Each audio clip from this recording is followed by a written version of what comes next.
Hello दोस्तों, स्वागत है आपके अपने YouTube channel SS online coaching centre में।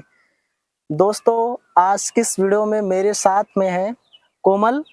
और अभी हाल ही में जो हाई स्कूल का रिजल्ट आया था, तो उसमें कोमल के जो है बहुत ही अच्छे मार्क्स आए हैं और गणित में इन्होंने बहुत ही अच्छा स्कोर किया है। तो आज सारा कुछ हम कोमल से जानेंगे, क्योंकि बहुत सारे बच्चों की डिमांड थी कि सर गणित को कैसे पढ़ा जाए, गणित बहुत कठिन विषय है। तो कोमल ने गणित में, अभी मैं इनसे जानूंगा सारा कुछ। मैं तो थोड़ा सा आपको बता दे रहा हूँ कि इन्होंने गणित में 100 में 100 अंक हासिल किए हैं। तो किस तरह से इन्होंने पढ़ाई की है, तो सबसे पहले तो हम कोमल से इनका इंट्रोडक्शन जानेंगे। उसके बाद बारी बारी से हम एक एक क्वेश्चन करेंगे और ये बताएंगे आपको कि इन्होंने गणित को कैसे इतना अच्छे से प्रिपेयर किया कि इन्होंने गणित में 100 अंक हासिल किया, और ये अपने आप में एक बहुत बड़ी चीज़ है। तो स्वागत है कोमल जी आपका। Hello friends, myself Komal. I am the student of class 11th in YPY Intermediate College. है जो रिजल्ट आया था हाई स्कूल का, उस समय आप थी नहीं। तो Yes, आपके बहुत अच्छे मार्क्स आए हैं गणित में, आपने 100 में 100 हासिल किया है। तो आपने तैयारी कैसे की थी और कैसे आपने 100 में 100 लाया, तो इसके पीछे का क्या आपका कैसे मेहनत रहा, पूरा डिटेल से बताइए। पहले तो हमने पूरा सारा सिलेबस एक बार रीड किया था। उसके बाद हमने चैप्टर वाइज रिवीजन किए थे और अनसॉल्व वगैरह में हमने कई सेट्स जैसे 2022 तक के सेट्स सभी सेट्स लगाए हुए थे, बार बार रिवीजन कर रहे थे। बस वही क्वेश्चंस बार बार रिपीट हो रहे थे, वही मिले थे बोर्ड एग्जाम्स में उसी से रिलेटेड। और हमने चैनल से भी पढ़ाई की थी, जो वीडियोस सर ने डाल रखे थे प्लेलिस्ट बनाकर एसएस ऑनलाइन कोचिंग सेंटर पर। हमने उससे पढ़ाई की और हमारे जो क्वेश्चंस थे वो काफी मैच कर रहे थे बोर्ड एग्जाम के पेपर से। तो ये बताइए, मतलब में रुझान कहाँ से आया, कब से आपका इंटरेस्ट गणित में है? क्या बचपन से आपका इंटरेस्ट गणित में था?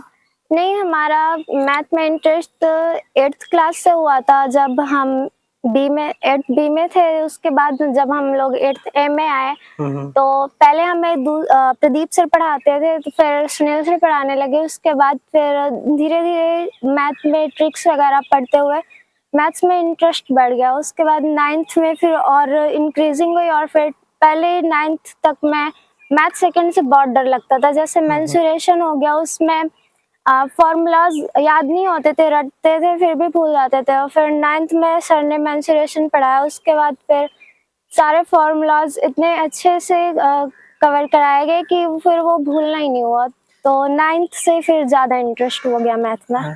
तो अच्छा, जब आप 10th में आप प्रवेश की, तो उसके पहले जो 9th में आपने तैयारी की थी, तो क्या 9th में ही 10th का कुछ आपने पढ़ा था थोड़ा बहुत? जैसे 9th में ही हमने काफ़ी चीज़ें 10th की पढ़ ली थी। जैसे ट्रिग्नोमेट्री हो गई, ये सब 10th में अलग था, बाकी यही नया मिला था। बाकी हमने 10th का काफ़ी सिलेबस हमने 9th में ही कवर कर लिया था। तो कौन पढ़ाया था आपको 9th में? 9th में हमें सुनील सर ने पढ़ाया था। हमने एसएस ऑनलाइन कोचिंग सेंटर से के चैनल से भी काफ़ी कुछ गेन किया था, उससे भी हमने पढ़ाई की हुई थी स्टार्टिंग में।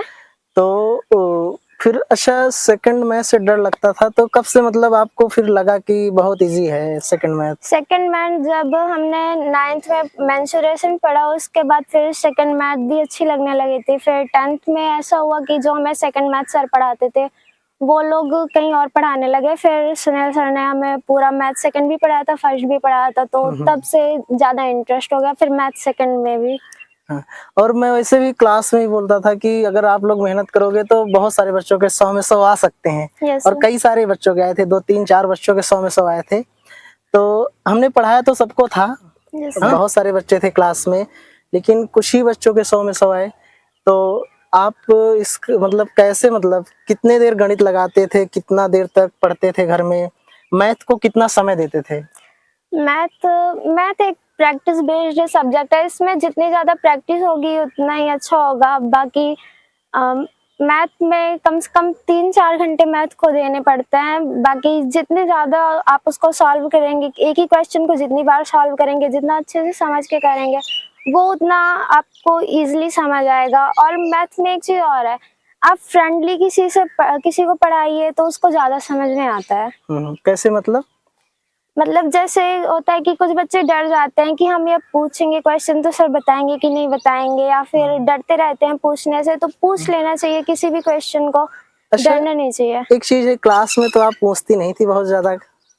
हाँ, हम क्लास में कम पूछते थे या क्योंकि किसी और बच्चे से पूछवा लेते थे जो नहीं आता था, ऐसा कुछ था क्या? हाँ, एक दो क्वेश्चन हमने पूछवाए थे किसी और से, बाकी वैसे तो हम क्वेश्चन खुद ही पूछ लेते थे। हाँ, तो आपके 100 में 100 आए तो इसका श्रेय आप किसे देना चाहेंगी? इसका श्रेय हम अपने मैथ्स टीचर को देना चाहेंगे, जिनसे हमने नहीं, ठीक है, वो तो ठीक है, हमसे तो बहुत सारे बच्चे पढ़े थे गणित, लेकिन सबके 100 में 100 थोड़ी आए हैं। ये तो आपका हार्ड वर्क है, क्योंकि बहुत सारे बच्चों ने प्रिपरेशन की थी। हाँ, और एक चीज और है, हमने जो है जिस दिन पेपर था आप लोगों का, जैसे उसके शायद एक दिन पहले भी हमने आप लोगों को बुलाया था। 25 को संडे था। हाँ, 25 को संडे था, और पेपर कब था? 27 को था। तो उसमें करीब हमने कितने घंटे क्लास ली थी? 6 या 7 घंटे की थी क्लास, सुबह 8 बजे से 3-4 बजे तक। तो उसमें हमने सारे चैप्टर रिवीजन भी कराए थे, तो शायद सारे क्वेश्चन लगभग फंसे भी थे पेपर में। Yes sir. हाँ, तो चलिए ठीक है। और अच्छा, बच्चों को कुछ कहना चाहते हैं कि अगर बच्चों को मतलब गणित से डर लगता है तो किस तरह से प्रिपरेशन करें, कैसे मतलब वो गणित को बहुत अच्छा कर सकते हैं? मतलब जैसे गणित कठिन लगती है बच्चों को, चूंकि आपने 100 में 100 लाया, ये मेरे बस की ही बात नहीं है कि अगर शायद हम भी पेपर देते तो 100 में 100 शायद आ पाता, भले से मुझे 100 आता है। तो थोड़ा सा बच्चों को कुछ अपनी मतलब टिप्स के बाद कुछ बता सकती हैं थोड़ा सा, कि कैसे मतलब गणित को पढ़ें, कैसे लगाएं, कैसे प्रैक्टिस करें, कितना समय दें? मैथ को बस उस पे प्रैक्टिस होनी चाहिए, एक्सरसाइजेस ज़्यादा से ज़्यादा लगाएं, किसी भी टाइप की सवाल हो तो उसमें हर टाइप की लगाई जाए। और मैथ्स में टाइम देना पड़ता है। मैथ्स को जो बच्चे कहते हैं कि मैथ्स से हमें डर लगता है, मुझे मैथ बहुत इंटरेस्टिंग लगता है। अच्छा, तो ये बताइए, जैसे आपके गणित में 100 में 100 है, उसके बाद आपके ओवरऑल 95% है शायद। Yes sir. तो और विषय में मतलब क्या स्कोर था आपका?